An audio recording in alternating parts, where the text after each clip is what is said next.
सर्वप्रथम আপোনালোকক ধন্যবাদ। আপোনালোক ব্যস্তৰ মাজত সময় ওলাই আহিছে। আমি এটা আজি প্ৰেছ কনফাৰেন্স মাতাৰ এটা ডাঙৰ এটা ঘটনা ঘটিত হ'বলগীয়া হৈছিলে আৰু আমি ছিকিউৰিটি ফ'ৰ্চেছ এইটো ৰখাবৰ কাৰণে সক্ষম হৈছোঁ। এইকাৰণে এইটো বস্তু লৈ আপোনালোকক ব্ৰিফ কৰিবৰ কাৰণে মাতা হৈছে। যোৱাকালি 26 তাৰিখ 26 জুন 2026 আমি Tinsukia police along with assistance from other central agencies and security forces আমি দুজন উল্ফা স্বাধীনৰ কাৰ্ডাৰ জাগুনৰ পৰা আৰেষ্ট কৰিছোঁ। তেখেতসকলৰ ডিটেইল হ'ল প্ৰথমজন হ'ল self styled second lieutenant Chiur Asom, ঘৰৰ পানীতোলা তিনচুকীয়া, আৰু দ্বিতীয়জন হ'ল self styled second lieutenant Manoj Asom, নাম হ'ল পাপু মৰাণ, তেখেতৰ ঘৰ কৰ্দৈগুৰি বাগজান। এই দুজনক কাৰ্ডাৰক আমি জাগুন পৰা আৰেষ্ট কৰিছিলোঁ আৰু তেওঁলোকৰ পৰা চিজ হৈছে, আপোনালোক তাতে চাব পাৰে, ডাঙৰ ৱাৰ লাইক আৰ্মছ এমিউনিশ্যন। তাতে আছে আপোনাৰ দুটা AK-56 ৰাইফল, তাৰ লগত 172 ৰাউণ্ড এমিউনিশ্যন, তাৰ লগত দুটা হেণ্ড গ্ৰেনেড। তাৰপিছত তেওঁলোক নিজৰ কাৰণে মেডিচিন কিট, চিৰিঞ্জ, অন্যান্য বস্তু যিটো আছে অপিয়ইড বস্তু তেওঁলোক আনিছে। তাৰ লগত ফুড ছাপ্লাই আছে, যিহেতু কি জংঘলত দীঘল সময়ত থাকিব পাৰে। তাৰপিছত তেওঁলোকৰ বেকপেক, কাপোৰ গোটেই বস্তুটো অলং উইথ কেছ মানি তাতে আছে। তো আমি এতিয়ালৈকে এইটোতো কালিৰে ঘটনা হয়, প্ৰিলিমিনাৰী ইনভেষ্টিগেশ্যন এতিয়া চলিয়ে আছে, কিন্তু আমি এতিয়ালৈকে যিটো পাইছোঁ এইটো একেবাৰে মানে ডাঙৰ আৰু চিন্তাজনক বস্তু আছিলে। তেওঁলোকক টাস্কিং দিয়া হৈছিলে উল্ফাইৰ পৰা যে তেওঁলোক ইয়াত তিনিচুকীয়া টাউনত আহি আৰু সন্ধিয়া সময় বা ৰাতি সময় পালে ইনডিছক্ৰিমিনেট ফায়াৰিং টাউনত কৰিব আৰু যিমান মানুহ সিহঁতে মাৰিব পাৰে ইমান মানুহ গুলিয়াই মাৰি দিব লাগে আৰু গ্ৰেনেড ফুটাই মাৰি দিব লাগে। এইটো তেওঁলোকৰ একেবাৰে মানে হিনিয়াছ এক্ট অফ টেৰৰিজম কৰাটো তেওঁলোকৰ প্লেনিং আছিলে। আৰু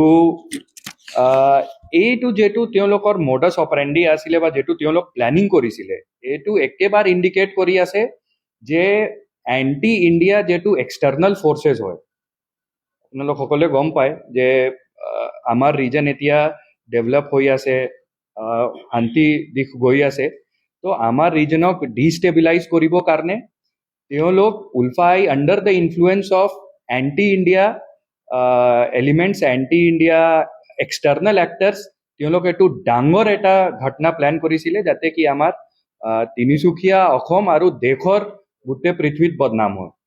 তো এইটো আমাৰ এজেঞ্চিবিলাকৰ আৰু আমাৰ সতৰ্কতাৰ কাৰণে, ভিজিলেন্সৰ কাৰণে আমি এইটো ৰখাবলৈ সক্ষম হৈছোঁ। আৰু এইটো ৰিলেটেড আমি লেখাপানী, য'ত আৰেষ্ট হৈছে এইটো লেখাপানী পুলিচ ষ্টেচনত পৰে এৰিয়া। তো তাতে Lekhapani police station case number 42/2026 register কৰা হৈছে এতিয়া। আৰু ইয়াত যিমান UAPA, আৰ্মছ এক্ট আৰু এক্সপ্ল'জিভ ছাবষ্টেঞ্চ এক্ট, অন্যান্য ইয়াত আৰু BNSৰ অন্যান্য ছেকশ্যন আছে, এইটো আপোনালোকক ডিটেইলছ দি দিয়া হ'ব। ইয়াৰ লগত এইটোও আপোনালোকক জনাব লাগে যে এই দুজন যিটো যে কাৰ্ডাৰ আমি ধৰিছোঁ, তেওঁলোকে আগত যিহেতু কাকপথাৰত কেম্প এটাক হৈছিলে আৰ্মিৰ ওপৰত, তাতেও তেওঁলোকৰ জড়িত আছিলে।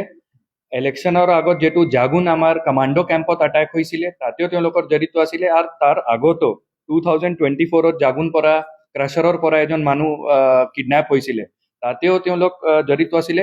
আৰু আগতো অন্যান্য তেওঁলোক বহুত কেইটা টেৰৰিজম ৰিলেটেড এক্টিভিটিজ কৰিছে। তো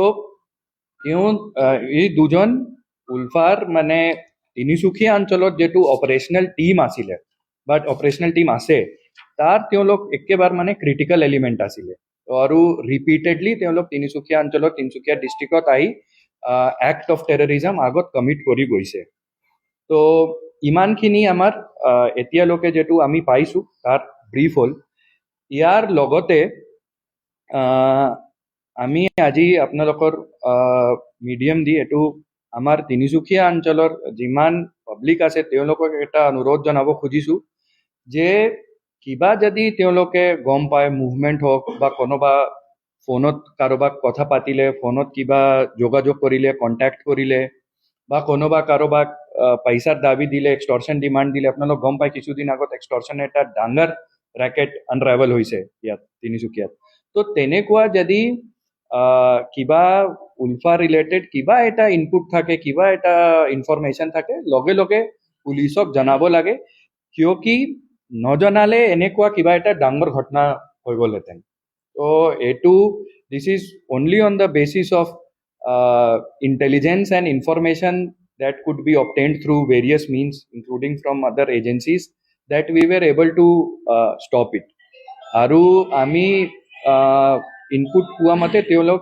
ডেছপাৰেট হৈ আছে two commit acts of terrorism specially in Tinsukia তো ইনডিস্ক্ৰিমিনেট কোনো কাৰোবাক নোচোৱাকৈ গুলিয়াই দিয়া গ্ৰেনেড ফুটাই দিয়া তো these are absolutely heinous acts of terrorism and crime against humanity এনেকুৱা ধৰণৰ কাম কৰিবলৈ তেওঁলোক ওলাইছিলে তো এইকাৰণে আমাৰ সকলোৰ দায়িত্ব আছে নট জাষ্ট পুলিচ বা ছিকিউৰিটি ফ'ৰ্চেছ বা এজেঞ্চিজ সকলোৰ পাব্লিকৰো দায়িত্ব আছে যে অকণমান এলাৰ্ট থাকিব লাগিব আৰু এনেকুৱা ভয়াৱহ কিবা ঘটনা যাতে নহয় আৰু আমি সকলে ছেফলি থাকিব পাৰোঁ তো এইটো আমাৰ ফালৰ পৰা তিনচুকীয়া আৰক্ষীৰ ফালৰ পৰা আপিল থাকিল পাব্লিকৰ